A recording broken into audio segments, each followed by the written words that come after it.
আসসালামু আলাইকুম।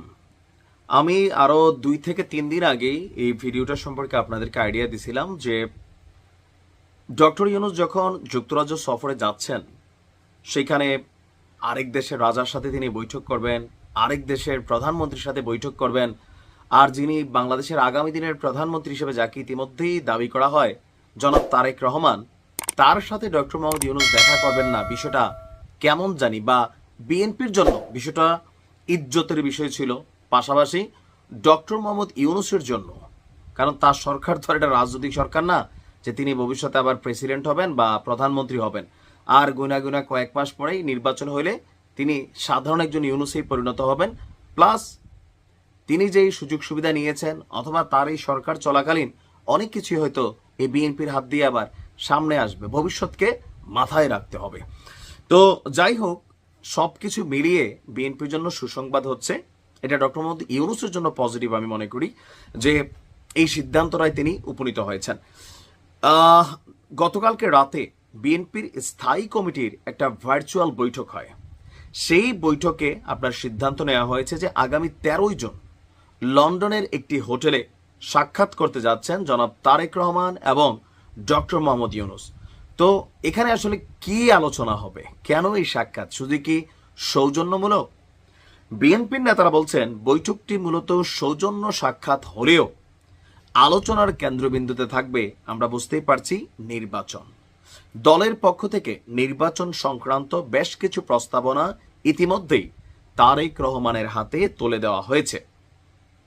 তো আমরা যতদূর গণমাধ্যমের কল্যাণে বিভিন্ন ইয়ার মাধ্যমে যতটুকু বুঝতে পারছি যে জনাব তারেক রহমান আগামী ফেব্রুয়ারিতে তিনি নির্বাচন চাইবেন বলেই কিন্তু মার্কেটে গতকালকে থেকে আওয়াজ আসে যে ডক্টর মোহাম্মদ ইউনূসের সাথে সাক্ষাতের পর তিনি ফেব্রুয়ারি মাসে যেন নির্বাচনটা দেওয়া হয় সেটা নিয়ে চাইবেন, এবং কি এপ্রিল মাসে ডক্টর মোহাম্মদ ইউনূসের যে ঘোষিত টাইম ফ্রেম, এটাকে নিয়ে বিএনপির অফিসিয়াল বক্তব্য এনসিপি এবং জামাতকে খুশি করতে বা তাদের সুবিধার্থে এপ্রিলে নির্বাচন নেওয়া হয়েছে। রমজান, মাধ্যমিক উচ্চ মাধ্যমিক পরীক্ষা, তার উপরে নানান ধরনের প্রাকৃতিক দুর্যোগ, সকল কিছু মিলিয়ে ওই সময় এই নির্বাচন করা বা ক্যান্ডিডেট যারা আছেন, প্রচার প্রচারণা, নির্বাচনী আচরণবিধি লঙ্ঘন, অনেক কিছু হয়ে যাবে।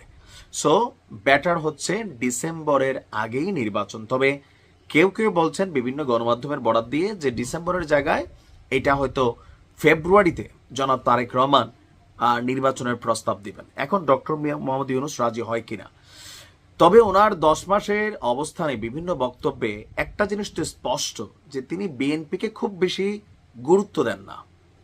কেউ কেউ বলছেন যে বেগম খালেদা জিয়ার সাথে তিনি অফিসিয়ালি ওনাকে ভিজিট করা, বিশেষ করে লন্ডন থেকে আসার পরে তিনি পারতেন বেগম খালেদা জিয়াকে একবার ভিজিট করা, তার সাথে সাক্ষাৎ করা, মাঝখানে যেহেতু তার বাড়িতে নামজারির কাগজপত্র দিছে, সো এরকম অনেক কিছু করতে পারতেন যেগুলোর মাধ্যমে হয়তো বিএনপির সাথে অনেকটা উষ্ণ সম্পর্ক হতো। তবে বিএনপি মনে করছে এনসিপি কর্তৃক তিনি বেষ্টিত, অথবা এনসিপি তার নিজেরই দল, যেটাকে তিনি পেছন থেকে লিড করছেন, অথবা আগামী দিনে তিনি এই ক্ষমতা থেকে যাওয়ার পর এনসিপিকে নিজেই হয়তো সামনে নিয়ে আসবেন, এরকম নানান জল্পনা কল্পনা গুঞ্জন রয়েছে। তো নানান মতানৈক্য রয়েছে, অনেক ধরনের ঝামেলা আছে, ভুল বোঝাবুঝি আছে। সো ব্যাটার হচ্ছে তারেক রহমানের সাথে সাক্ষাৎ করাটা। ওই বৈঠকে আমরা আশা করি যে এই সমস্যাগুলোর সমাধান দেশের মাটিতে হয় নাই, অথবা তিনি কার সাথে কথা বলবেন হয়তো এরকমও ভাবছেন, সেই জায়গা তারেক রহমানের সাথে এই বৈঠকটি যথেষ্ট গুরুত্ব বহন করে।